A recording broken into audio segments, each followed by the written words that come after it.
Well, folks, have you ever checked out Jim Dunlop products or MXR guitar pedals? Well, I think you should. I am a guitar player, lifelong guitar player, professional guitar player. I've always used these products, and they're wonderful people. I would suggest you do the same, from their strings to their picks to their cables to the wonderful line of MXR pedals, the iconic Phase 90 popularized by Eddie Van Halen, the Zakk Wylde lines, the Jim Dunlop Crybabies. The list goes on and on and on.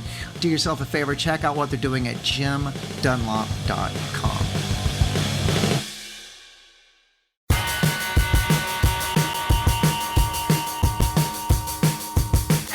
Hello and welcome to the Anti-Heroes Podcast with your host, Zach Blair. I am Zach Blair. Thank you guys so much for listening today. I appreciate it, man. This is our 7th season.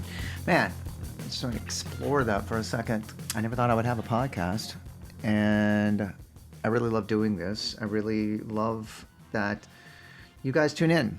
I hope I do a good enough job. I hope with guitar and products and the whole guitar world nowadays, it changes on the dime. Things are coming out every day. There's new players, there's new everything. I try to keep my ears and eyes peeled, and I try to stay current, but I'm still so endlessly fascinated with all of this.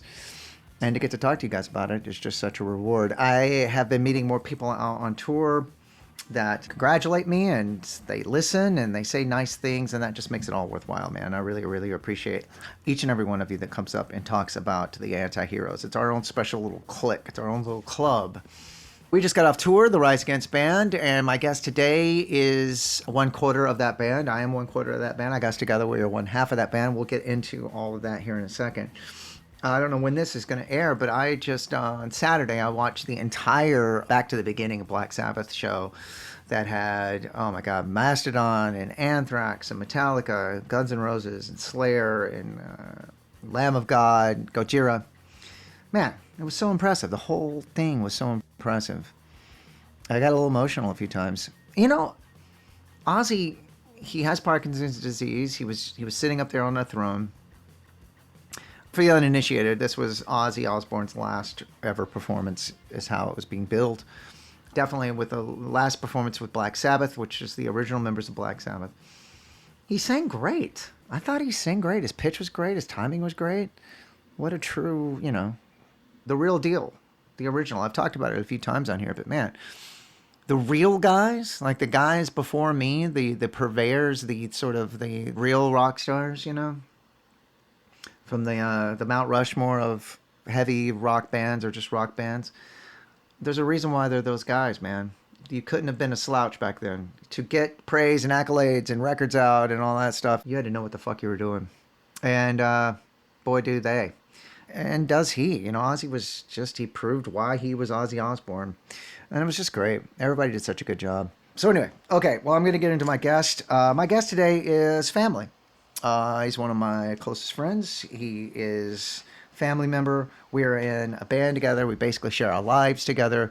We do this thing together called Rise Against. And I've always wanted to talk to Joe specifically about a few things, and tell him what I think of him. You don't get the chance to do that too much when you're in a band together. You don't really just get to go, no, really, I think you're fucking amazing. This is what I think of you. Because you're just in the thing. You're in it. You're doing it. You're making it happen. You're moving on. Play the show, move on. Write the song, move on. Record the record, move on. So this was just really interesting. Again, it's one of those family episodes where, like I say to him, I had to sort of pretend like I don't know all these answers, but 20 years of talking to somebody about the same thing pretty much. Within 10 minutes, we're going to start talking about gear and music and punk rock and metal and all the things we grew up with. Joe and I we're about a year apart, and we have very, very similar musical interests, and we get to talk about that. And it's one of those things where we still figure that out about each other. Like, oh shit, yeah, I had that record, and I was obsessed with it, Which after all this time, that's a real special thing as well. So anyway, I'm going to shut up, and I'm going to get into my talk with Joe Principe.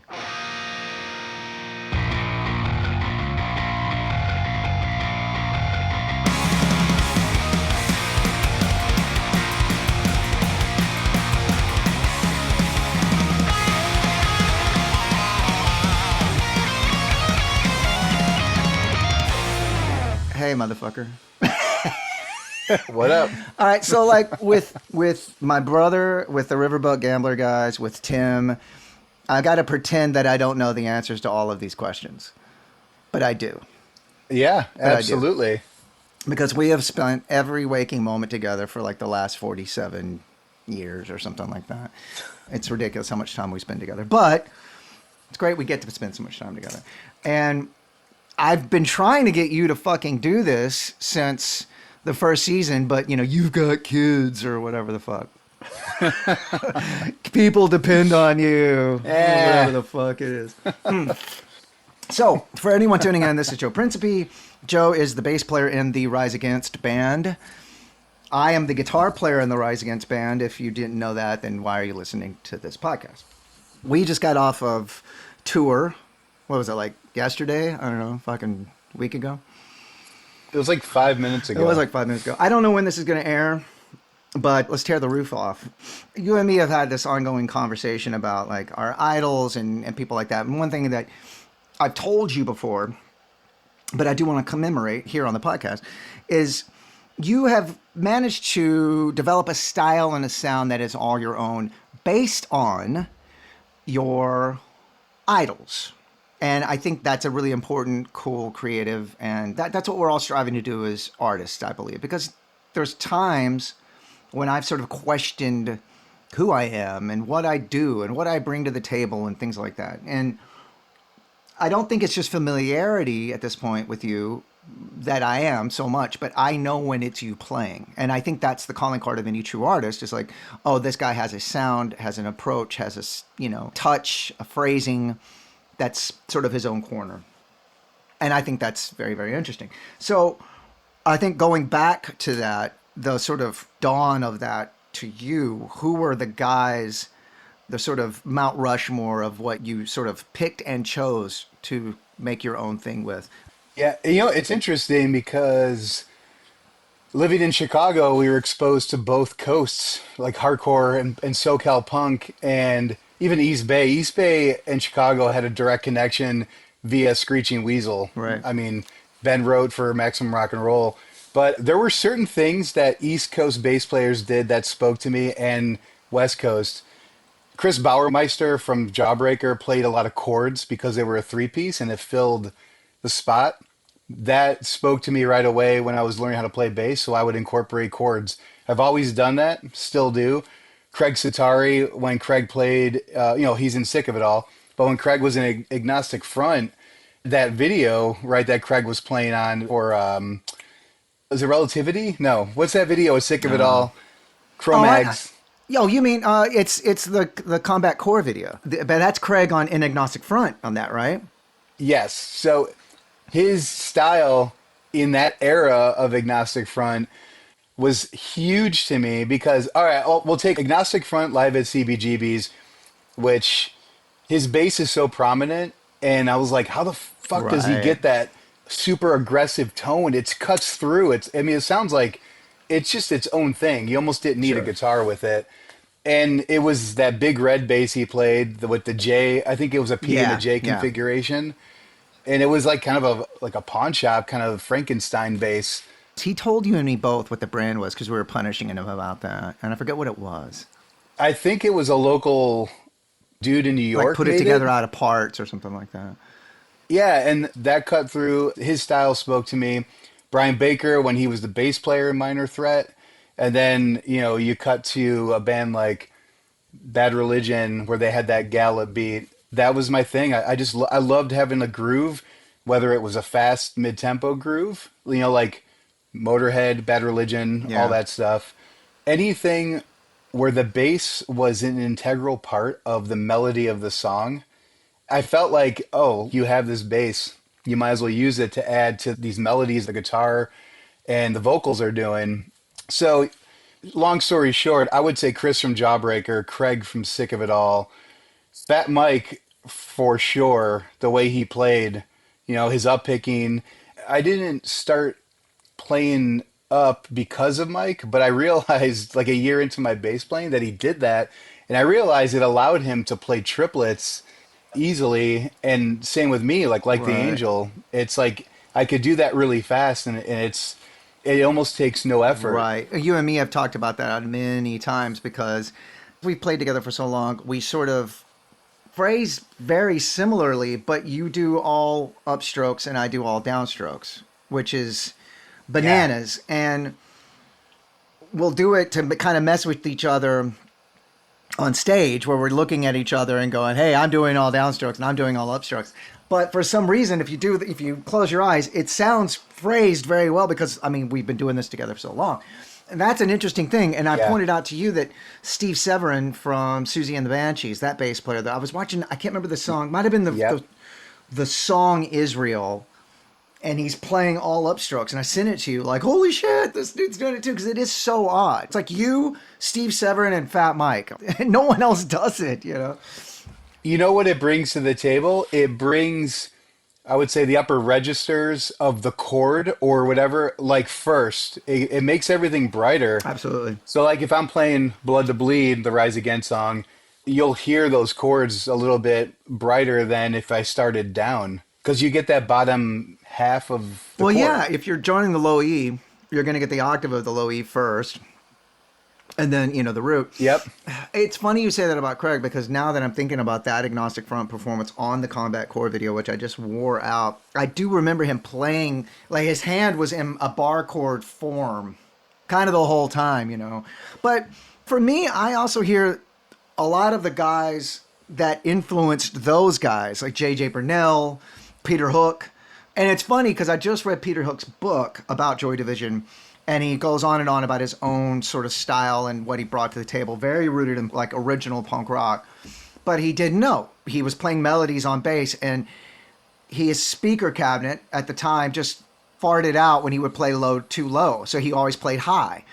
I don't know if it was a conscious thing on your part. I know you like Joy Division or New Order, but I didn't know if that was a conscious effort on your part to really emulate a lot of that sort of stuff as well. That for sure goes into my love of British punk rock, like you said, like first wave, like all these eras and regions, everyone brought something different and cool to the Sure. table, right? And I would say growing up, Simon Gallup, Fuck yeah. huge, Sting, for sure, Sting. I'm definitely forgetting one. Oh, of course, bands like Wire, Gang of Four.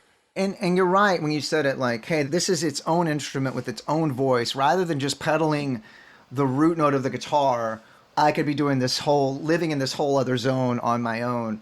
And that's something you've always done with Rise Against. You really have kind of taken up that real estate. And it's not really often when you're just pedaling the root note of whatever it is I'm doing as a bar chord. You're not really doing that much. And then me and Tim usually aren't playing the same thing either. I think all three of us are kind of constantly working in our own little Oh, area, and you put it together, and that's what we are.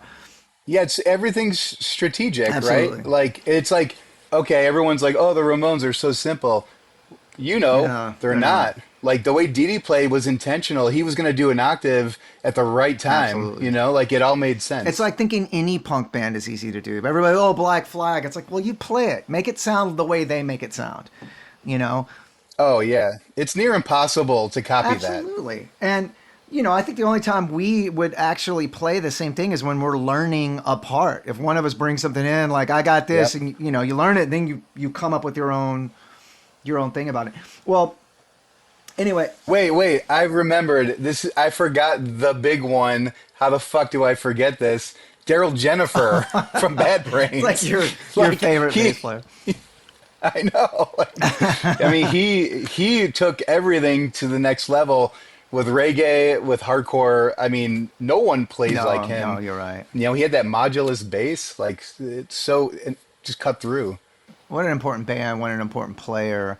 But you know, I definitely hear all of those guys in your style and in your sound and your playing. And it's like, you know, before I joined the band, it was definitely obvious that you had carved out this area for yourself. But then when I joined, that first practice was like, oh, I kind of really saw what it was all about and how it all worked. Because, you know, for me, I was lucky enough to have played with some great bass players, my brother Donnie and Casey Orr and Guar and all that stuff. So I really got kind of fascinated with what that zone of what it takes to be a good bassist. Because there are the guys that just pedal the eighth notes and follow the chord, and you had created this whole ecosystem basically that was on your own plane, and I think that is because of the punk rock influence. And I've told this story a few times, and you and me have talked about it. I went and saw The Cure and then Depeche Mode, and just seeing how much those early bands influenced those guys as well, and they went on to become two of the biggest bands in the world, was just so you could see the Joy Division, the Wire, the Stranglers, all of that. And I think that's something that you've implemented and brought to all of this in a really cool way as well. Oh, thank you. Wait, we have to mention Frank Bello You do totally. because, like, okay, he's a perfect example. Anthrax, thrash band. He could have just followed what Scott Ian was doing on the rhythm. But look at the chorus for Caught in the Mosh when he's doing that high, like, Yeah, Black Sat, for Geezer Butler, it's like, great. that adds his character, his personality Absolutely. to it. And that's what a bass player should be I doing. just I don't know when this will air, but this is the few days after the big Back to the Beginning Black Sabbath show. I watched all day. It started at 9 a.m. and it went all day. And it was a lot of people that we know, like Mastodon guys, they're there, and a lot of bands. And Anthrax, man, it was like my Super Bowl. You know what I mean? I wish you were here because it was just so good. And Geezer Butler was fucking amazing. Anyway, and I also want to go back to something you said. And it's something that I've talked about a lot on here. You were from Chicago, so you didn't have the benefit of being from a coast. If you were from the Right. West Coast, you might have just turned out a West Coast guy. If the East Coast, the same thing. You and me both, even though I was from Texas, you were from Chicago, it's still Midwest. So we just took what we could. And luckily, Chicago had its own sound, sort of. It had its own ethos. But, I mean, Jesus Lizard didn't sound like Pegboy, didn't sound like Naked Ray Gun, but there was definitely an attitude about Chicago. But you did have some great bassists there, and to get influenced by, how much of that do you think influenced of your local bassists, like the guys that were in those bands? How much of those guys did you draw from? Oh my God, Pierre Kesdy from Naked Raygun was huge Mm-hmm. because you know what he when I was like a kid in high school, I didn't realize what I was hearing on the records. What it was him going to the fifths and the thirds Right. and the fourths of chords, and I was like, oh man, like when you're learning your instrument, you just kind of you find your own way unless you're taking lessons and then someone's helping you along the way. But I didn't have that luxury. I just kind of learned by ear. And Pierre, he used all that stuff so Right. much for his own style, and he had such a cool feel. They had like not just punk rock songs, they had songs with like these crazy, just amazing Yeah. grooves, the song Ghetto Mechanic and Live Wire. Live Wire is such a cool bass line and drum Yeah. thing. And then Steve Sailors, who was in Pegboy, he played through an Ampeg PA. It was the V4B, the Oh, Ampeg right, right, V4B. right. Was that a guitar head or a PA? Ampeg did some weird guitar heads for a while, and there's people that kind of swear by them. Yeah. Yeah, like and Steve Sailors was the first bass player in Pegboy. He played in Pegboy before they were Pegboy. They were called Bhopal Oh, right, Stiffs, right, right, right. and Steve Sailors was the bass player in that band. There was just something cool and almost disturbing about his bass tone. It's just like Jesus Lizard. Yeah. It's like menacing, Yeah. like that tone. They all kind of had this dirty, dark, Yeah. thing, big black, Well, let's talk about that for a minute because you've always been a purveyor of a dirty tone, bass wise. I've never heard you play with a straight up clean bass tone. If you did, I think something would be like I would have to, dude, are you all right? So, and in Rise Against Lore, there was what was called the super gnarl. We called it the super gnarl, and it was a Yeah. it was a head that we'll talk about. But you've always gone for that, and I think it's because of the amalgam of your influences. What has been the best of your distorted bass tones? What's been the misses? Where are you at right now? Oh man, I would say the combo I use on this is a can of worms. I would say the first ultimate Joe raising the bar is Suffer in the Witness because it was the first time I used a Marshall 900, a tube screamer as a source, a Sans amp, a Mesa Big Block. The Mesa Big Block was a secret weapon, and an Ampeg head and then just a DI, and it's all blended together. And that's why you get at the beginning of Bricks that harmonic you hear. Yeah. It's because the Mesa Big Block, it has so much gain and output. They discontinued that head, of course, because they kept blowing up. Mesa's got to get on their shit and redo it. And then you cut to Nowhere Generation and our newest record, Ricochet. The Fender Bassman Pro 300 is fucking amazing. Dude, it's it sounds so fucking good. yeah, I mean, so good. It's out of the box. You know, you don't have to mess with it too much. I remember you and me, and maybe you and my brother, talking before I was even in the band about your bass tone. And it's just like, we toured together on Siren Song of the Counterculture. And then, so after Sufferer, I remember talking to you about it. So, and then been in the band with you since Appeal to Reason. We've always talked about your bass tone. We've always talked about, good distortion, all that shit. Man, the tone on Nod, that drop D tone, like, it sounds so fucking good. And I remember you set up your stuff that day, and we were just kind of demoing and going through the stuff, and I was like, what the fuck are you using? You're like, dude, I'm just using that head, which was insane. Yeah, you know what? So it's that head as the foundation, and it was played through the Fender 410 cabinet, Right. Which is amazing. It cuts through. You don't get like that low end kind of washy where it's not focused. Yeah. You know, the 410 is definitely better suited for something driving. At least I think faster. Like picking. But it's also the Dark Glass, the pedals, and it was the B7K pedal on top of that via the Quad Cortex, but it was a B7K pedal. Wow. It was like blended for that extra grit. Although the Fender Bassman really doesn't need anything extra so unless fucking good, man. you know. It's funny. I remember when the Dark Glass came out, because you and me on tour, before there was an iPhone, there was like, we would get new cell phones all the time because it was just something to do on tour. And it was like fun to go and figure out who had new shit. And then the iPhone came out, and it just sort of killed our like hobby. I remember you and Barnes going to the mall in like Pennsylvania or somewhere to get an iPhone, and you waited in line. Dude, it was New Jersey. It was in New Jersey. That's right. Yeah. And you waited in line like all day. And I washed out because I was like, I wasn't going to get one. And I was like, fuck. It was when we had scooters on tour, which is so fucking dangerous. But I remember scooting back on the highway back to anyway. So that killed that hobby. But then for you, it was like, you were constantly tone searching, and like we all do, and coming up with good, fun, cool stuff. I remember, did you have a Blues Driver at one point, tip pedal? No. Or did you? No. I mean, for the longest time, it was what I call the Frank Bello Craig Satari, right? It's funny. The gold standard for like the 90s for me was a Sans amp and either the Gallion Kruger, the 800, or like an Ampeg SVT. I think Frank Bello used the SVT, right, with the Sans amp, and then Craig used the Gallion Kruger with the Sans amp. Because we've had that talk too with the fucking solid state bass head.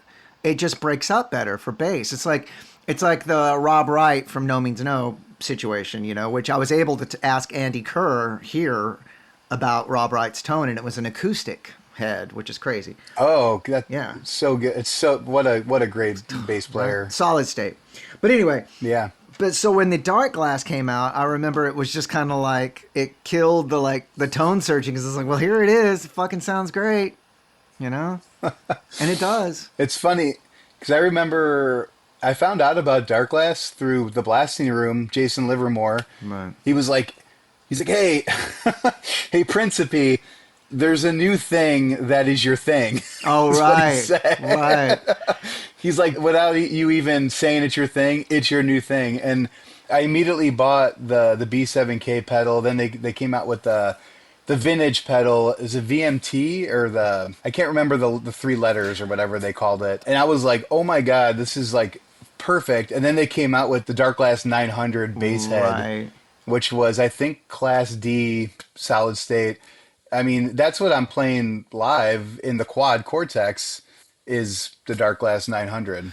You turned my brother on to those, and I think, like, every bassist is onto those now. Are you a fan of the first generation? Like, if you were just going to use a straight up pedal right now, if throw and go gig, are you a fan of that first gen pedal? Oh, you mean the Dark Glass? Yeah, because they've come out with so many, the Alpha Omega, and they've done so many pedals now at this point. 100%. B7K is kind of like for me, it suits what I do the best. Alpha Omega's great, but it's like it gets a little too like proggy. It's almost like what a triple rectifier would do with Mesa, where you could get super, super high gain. I mean, a triple rectifier is awesome, don't get me wrong.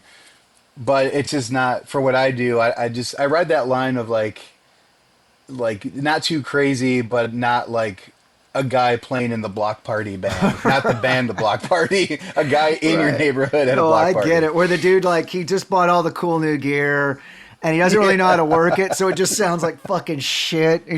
He's super fucking loud. Yeah. Well, no, and that's your thing. You play really, really hard, too, so people might think that your actual tone is so distorted, when in fact it's not crazy distorted. It's just that you play really hard. Right.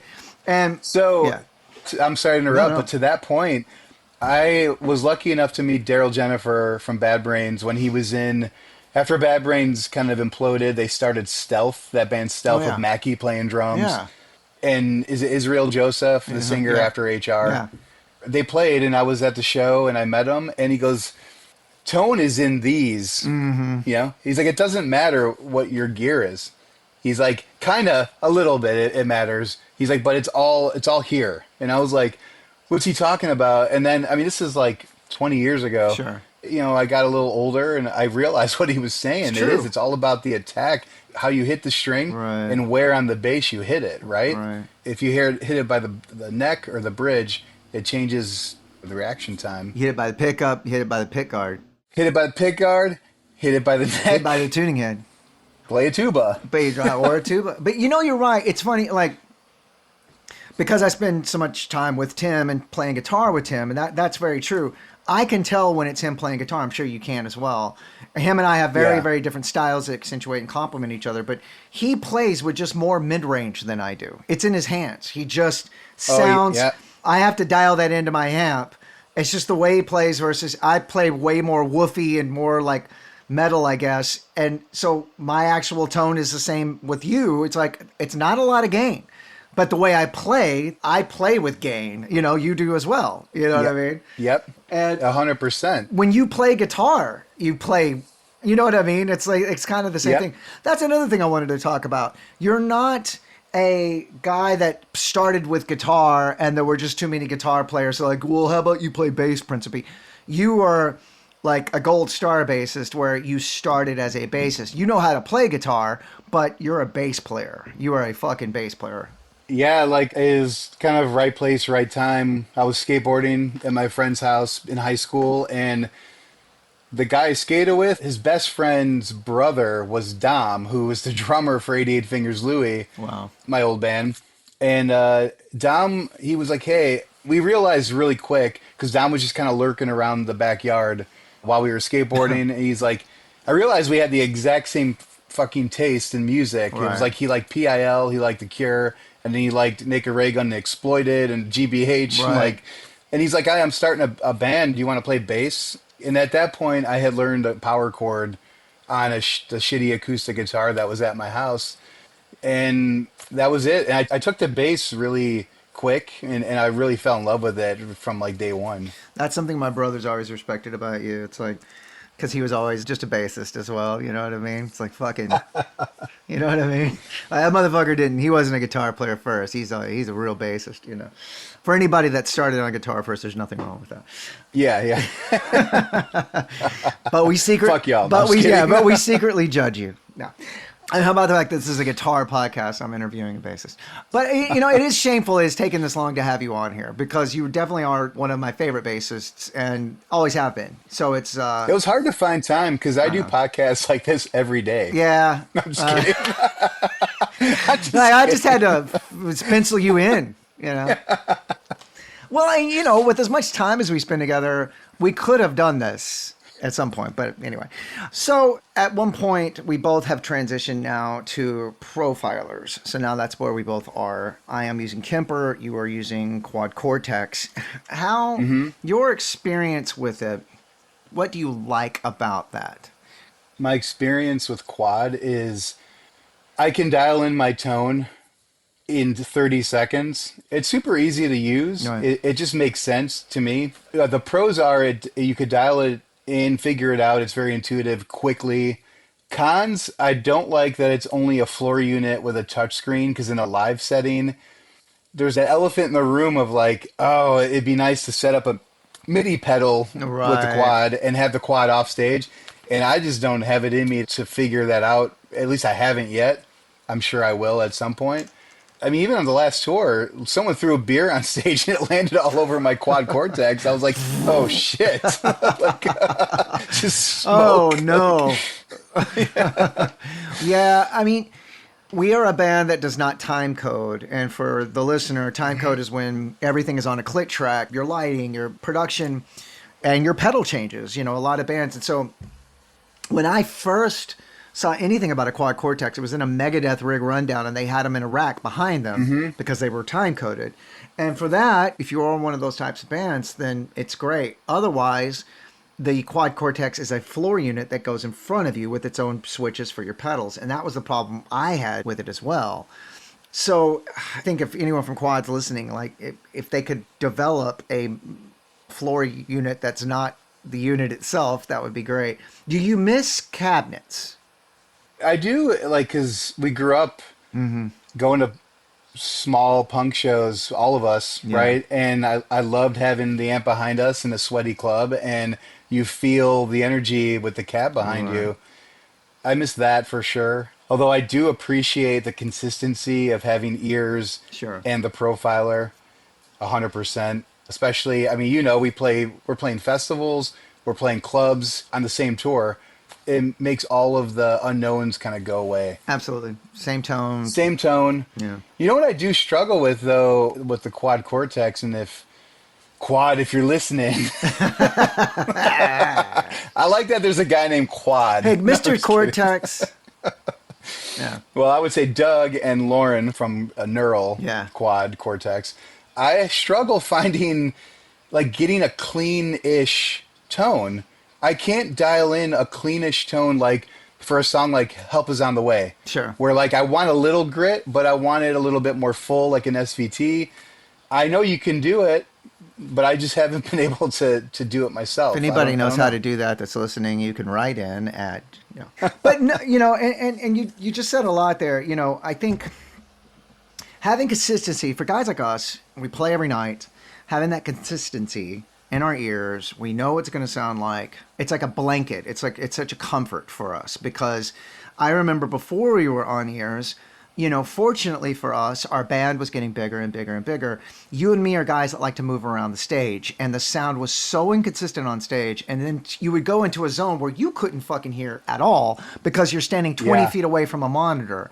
So, I cringe and shudder to think of some of those videos where I'm like, I didn't know if I was playing with everyone else. You know what I mean? Like, ooh, I think that was a fuck up. I didn't hear it. It probably was. And the variables have definitely changed. And so that has been great. I do also miss cabinets as far as moving air. There's this whole blowback now. It's mostly like boomer old people going, well, they don't see Marshalls and cabs on stage anymore. And it's like, it's a very practical situation. It's not totally up to you or me either. We have sound guys and monitor guys, and this works better for them as well. So I think, like anything else, there's pros and cons to everything, really. Speaking to that point, I remember changing my tone at the start of our European tour in February, and I think it was February, and it ruined our front of house guy's life. He's like, what did you do? He's like, you got to think about the front of house. And I was like, sorry. And I backtracked. Back in the day, we could have done that. We did do that. We didn't, because it was cacophonous live sound. It wasn't so meticulous the way it is now, where everything is, there's not a fucking mic in front of a speaker cone with like a foot between it or whatever. It's like direct. What is coming out of that profiler unit is going right to the live sound. Everything has changed. The variables have changed. And for us, you're right, it is more consistent every night. And it helps me. I never want to go back. But would I like a cabinet up there? Sure. Maybe we will one day. Who knows? I did notice on that Black Sabbath thing that we just watched, like, there was some cabinets up there, but you would see they would go behind them. They weren't plugged in. They were just for show. I don't think they were on the turntable stage, like we've done so many times. Yeah. And I mean, the only way that shit works is the way that we do things nowadays. That's true. You know what I mean? That's true. For like set changes, if you're the guy with cabinets and amps plugged in, you're the guy holding up the show. You're the guy holding up the show because you have to get everything. Dude, I remember one time, and it might have fucked you as well, but I remember. Oh, it did. It totally fucked you. It was like a K-Rock weenie roast or an almost acoustic Christmas or something. We were on the turntable stage, and we got turned around. The monitors were not on for like half of our set. And I remember coming off that stage just going, oh my God, if that's on YouTube, I do not ever want to see it. Because I was just like, what were we supposed to do? All bets are off with the turntable stage. All bets are off. And I was impressed with that thing the other day. Everything went and all those bands played 15 minutes each. 15 minutes. Right. Anyway, I could go on and on about that thing the other day. So at a certain point, you're a guy that has been predominantly a Fender player. And at a certain point, you made a concerted effort. You're using like jazz basses, and then you're using P basses, and now you're back to jazz basses. Are you jazz bass for life now, or where are you at on that? No, I wouldn't say for life. I think so growing up, jazz, that was like my thing, right? Only because it cuts through so well, especially when you're doing chords. Right. That's why I fell in love with it. Because even with my old band, I did a lot of chordal stuff, and it just cut through.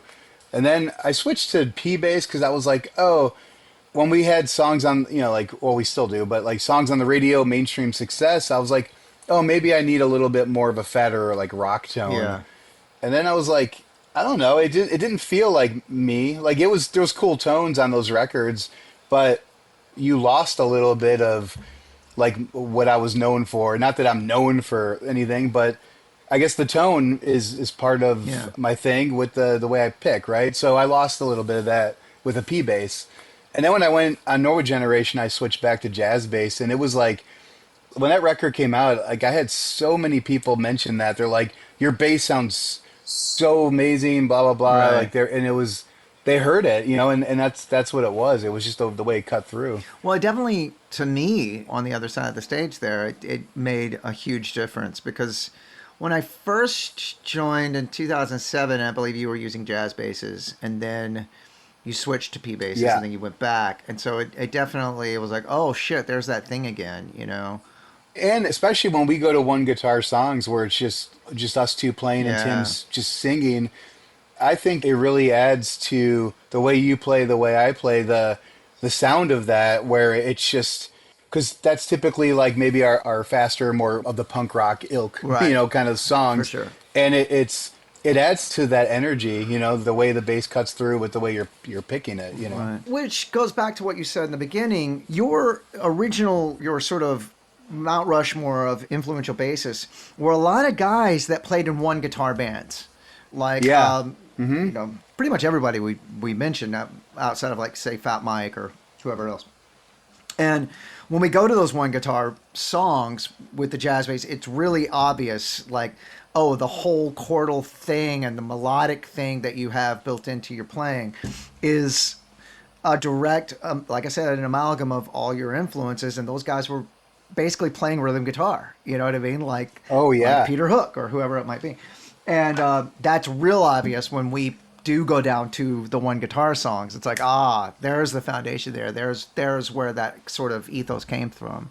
I'll use Rancid as an example. Their first 7-inch, their first record, they were a 3-piece. Yeah. I mean, I love Rancid. I'm a huge fan, of course. But the sound of Matt Freeman playing bass with Tim's guitar playing, it adds this, like, element of energy, and it's dark, and it's just really aggressive sounding.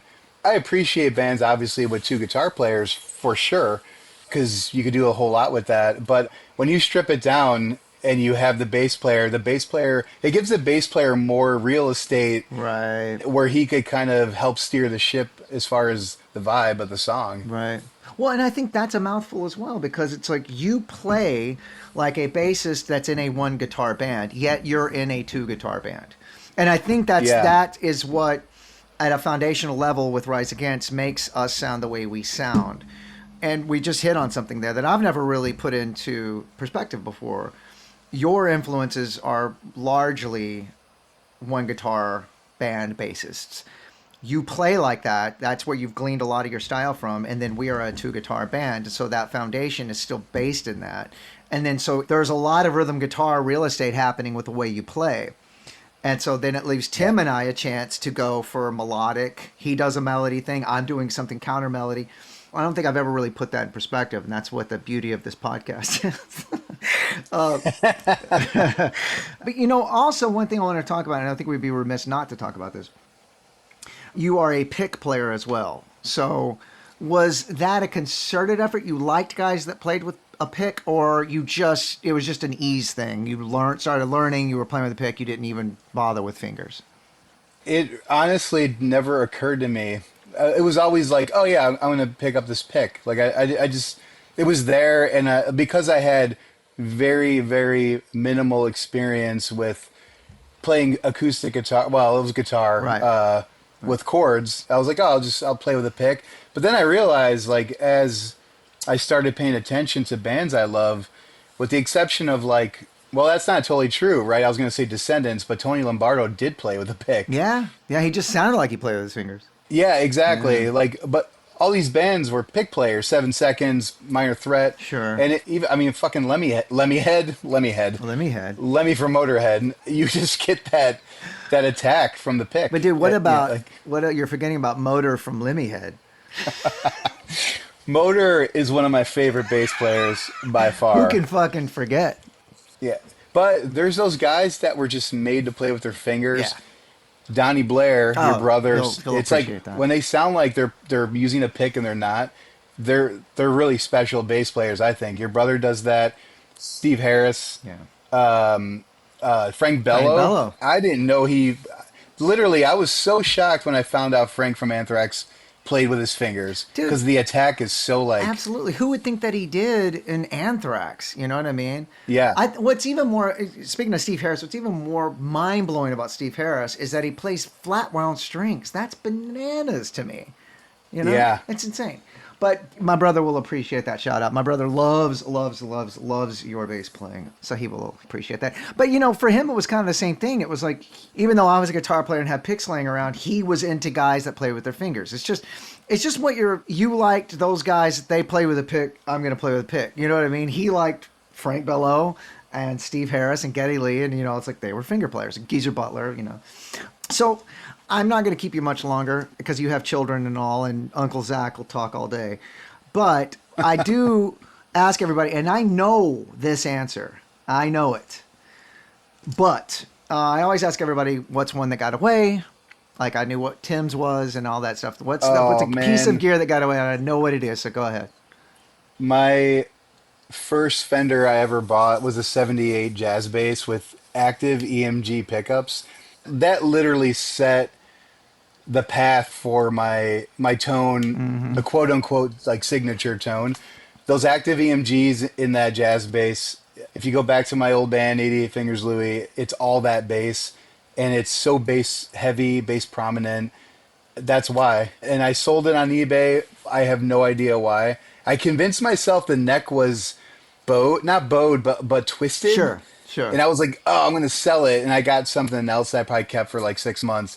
And then during COVID, I found the guy, he's out there, who bought it off eBay. And I tried so hard to buy it back. And he was like, no, I like this bass. I'm good. I was like, you motherfucker. Well, I was going to say, if he's listening, please sell it back to Joe. But if he's listening, he just heard you say that. So he's not going to. So you're like, fuck that motherfucking piece of shit. But hey, if you are listening, come on, man. We'll give you whatever. Come on. Give it back to Daddy. Give it back to Daddy. Daddy needs it back home. She needs to go back home. Anyway, all right, Daddy. Well, I'll probably see you like in 10 minutes or whatever the fuck. It's ridiculous. This is my 7th season, and you haven't been on here yet. That's fucking stupid. That's just stupid. That's crazy. Now, in my defense, I did do the Weeby podcast. You did. Early on. You did. For listeners now, I had another podcast called Zach and Mike Make Three with one of my closest friends, Mike Weeby. We don't do it anymore, but those episodes are still up, and the Joe Principe episodes are still up. Which, by the way, I listened to not too long ago, and it's really good. It's really funny. It really is. Nice. So yes, you're right. Nothing embarrassing. That's the goal. You're right. That you did do that, and I really appreciate you doing that. Yeah, man. I love you, buddy. Love you too. Yeah. Thanks for doing this. This is fun.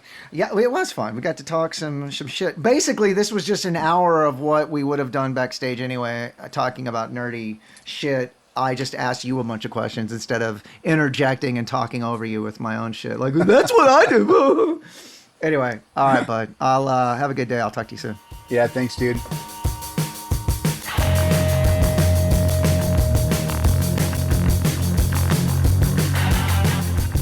And that was Joe. I'm glad you guys got to meet him. I love the guy. I'm lucky to be in the band I'm in. I'm lucky to make music with those guys.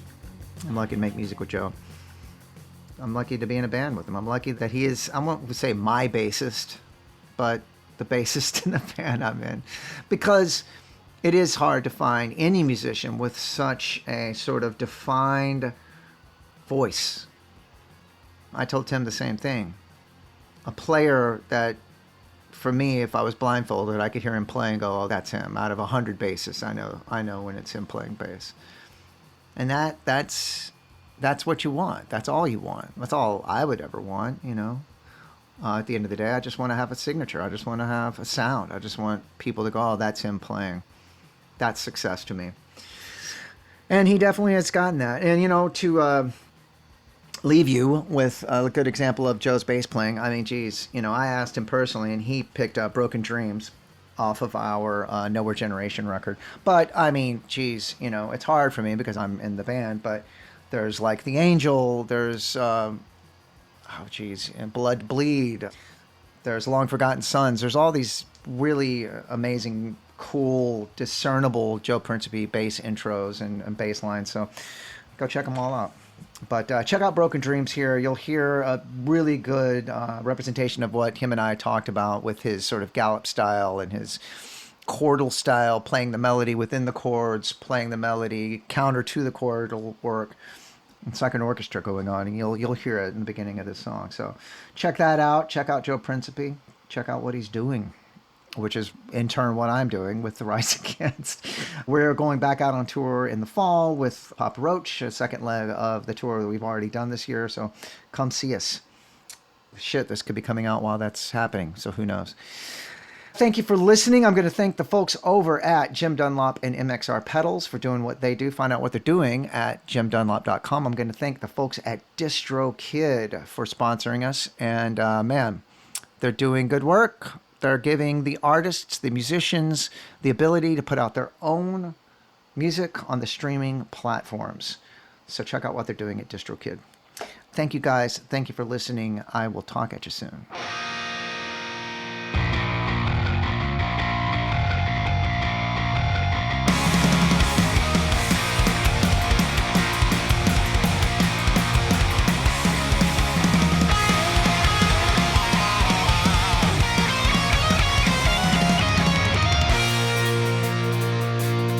I've seen what you call progress, every warning sign ignored. And there's a muffled voice of reason, but we can't make out the words. And though the balance we struck was delicate, there was a sense of right and wrong. We tried to stem this flow with a tourniquet, but now the patience dead and gone. When we owe more than we're worth, and they're changing the locks on the doors. We raise glasses high to the bottom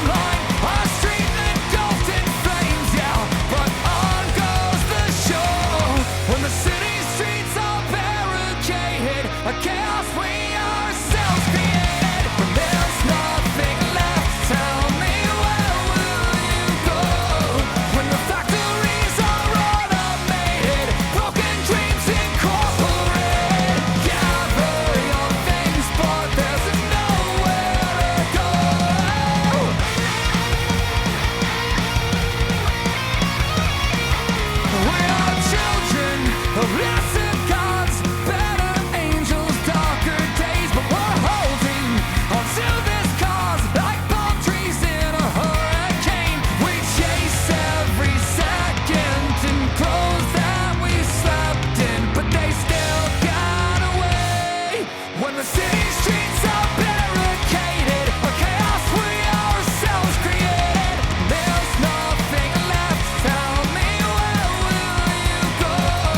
When the factories are automated, broken dreams incorporated, gather your things, but there's nowhere to go.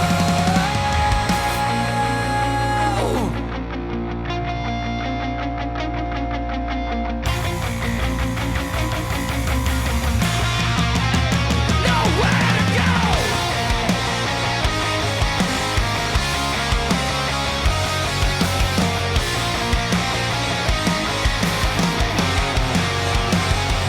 Was this place ever our home? Were these lines ever our own? Or we just reading from the pages? Yeah, just